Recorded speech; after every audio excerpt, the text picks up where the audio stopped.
নমস্কার বন্ধুরা, আজ আমি দেখাবো মটনের মেটে চচ্চড়ি। তার জন্য লাগছে আমার 400 গ্রাম মেটে, 2টো টমেটো কুচি, 3টে পেঁয়াজ কুচি, 4টে কাঁচা লঙ্কা, একটু রসুন, আদা আর ধনেপাতা। ব্যাস, এবার চলে যাই রান্নাতে। কড়াই গরম হয়ে গেছে, রান্নার তেলও গরম হয়ে গেছে। এরপর আমি প্রথম মেটেগুলো একটু হালকা ভেজে তুলে নেব। রান্নার শুরুতেই জানাচ্ছি যে মেটে আসার পর বাজার থেকে আমি 1 বাটি জলে 1 চামচ ভিনিগার দিয়ে প্রায় 15 মিনিটের মতো সেটাকে পুরো ডুবিয়ে রেখেছিলাম মেটেগুলো। তারপর সেই ভিনিগার জল থেকে তুলে 2 বার অন্য পরিষ্কার জল দিয়ে ধুয়ে আমি তারপরে রান্নার কাজে নিয়েছি। ভিনিগার দিয়ে ধুলে কি হয়, মেটের গায়ে যে ময়লাগুলো থাকে সেগুলো কিন্তু খুব ভালোভাবে পরিষ্কার হয়ে যায়। এবার আমি মেটেটা ভেজে নিচ্ছি। পরিমাণ মতো একটু হলুদ আর পরিমাণ মতো নুন দিয়ে হালকা করে মেটেটা তুলে ভেজে রেখে নেব। মেটে কিন্তু খুব একটা শক্ত করে ভাজা যায় না, মানে খুব কড়া করে ভাজলে মেটেটা শক্ত হয়ে যায়, আর শক্ত হলে কি হয়, মেটে চচ্চড়ি রান্নাটা ভালো হয় না। দেখো, মেটে আমি তুলে নিলাম, ভাজা হয়ে গেল। তারপর ওই তেলের মধ্যেই আমি 1/2 চামচের মতো গোটা জিরে দিয়ে দিলাম।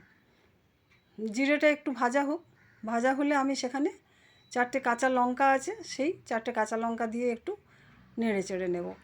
আমি বেশিরভাগই কাঁচা লঙ্কা দিয়েই রান্না করি, শুকনো লঙ্কার রান্না আমার ঠিক পছন্দ হয় না। তারপর একটু নেড়ে চেড়ে আমি দেবো এখানে রসুনগুলো। রসুন কুচিটা দিয়ে খুব ভালো করে কিন্তু ভাজতে হবে, কারণ রসুন, আদা এগুলো যদি কাঁচা গন্ধ থাকে রান্নার মধ্যে তাহলে স্বাদটা ঠিক হয় না। তাই রসুনটা ভালো করে ভাজতে হবে। এরপর আমি আদা দেব, আদাটাও কিন্তু ভালো করে ভাজতে হবে। মশলার মধ্যে আদা রসুনের কাঁচা গন্ধ থাকলে ঠিক হয় না।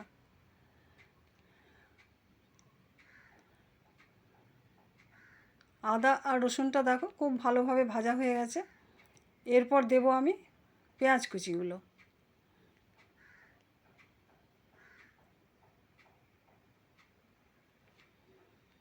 পেঁয়াজ কিন্তু আমাকে লাল করে ভেজে নিতে হবে।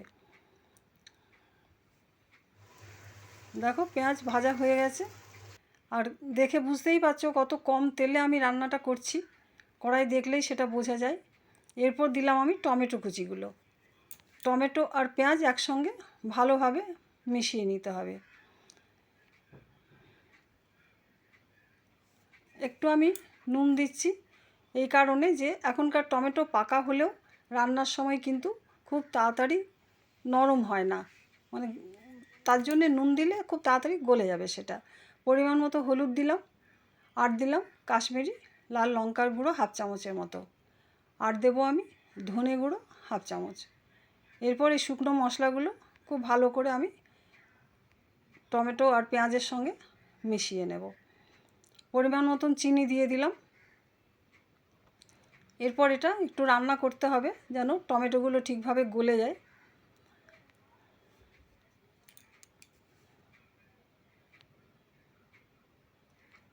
আমি একটা মিট মশলা দিই, এটা আমি মাংস রান্না করলেও দিই, মেটেতেও দিই, কারণ এই মশলাটা দিলে সত্যি খুব ভালো টেস্ট আসে রান্নাতে।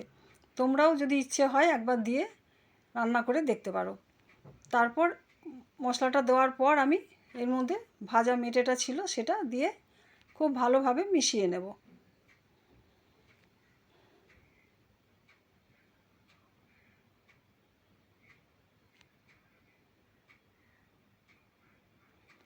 আমি এই রান্নার মধ্যে কিন্তু গরম মশলা দিইনি, যার জন্য আমি 1/2 চামচের মতো গরম মশলা এখন দিয়ে দেবো।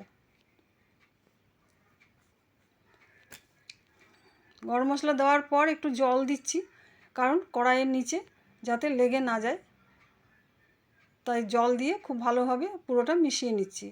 এরপর থাকলো আমার ধনেপাতা, এই ধনেপাতাটাও দিয়ে দিলাম, ধুয়ে কুচি করে রেডি করা ছিল। তারপরে ধনেপাতা দেওয়ার পর পুরোটা একসঙ্গে খুব ভালোভাবে আমাকে কষিয়ে নিতে হবে।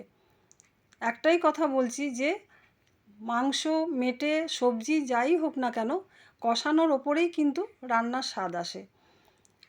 ঠিকমতো মশলা না কষিয়ে যদি জল দিয়ে দেওয়া হয় তাহলে কিন্তু মশলার কাঁচা গন্ধটা থেকেই যায় রান্নার মধ্যে। তাই তরকারি, সবজি, মেটে যাই হোক না কেন, কষানোটা খুবই দরকার। দেখো আমার মেটে খুব ভালো কষা হয়ে গেছে। এরপর আমি একটু গরম জল দিয়ে কিছুক্ষণের জন্য ঢাকা দিয়ে দেবো, কি এই জলেই মেটেটা সেদ্ধ হয়ে যাবে। মেটও সেদ্ধ হতে কিন্তু বেশি সময় লাগে না।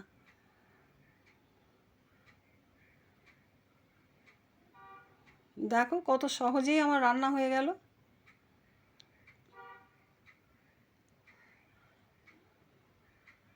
খুব ভালো করে নেড়েচেড়ে আমি এবারে একটা ঢাকা দিয়ে দেবো।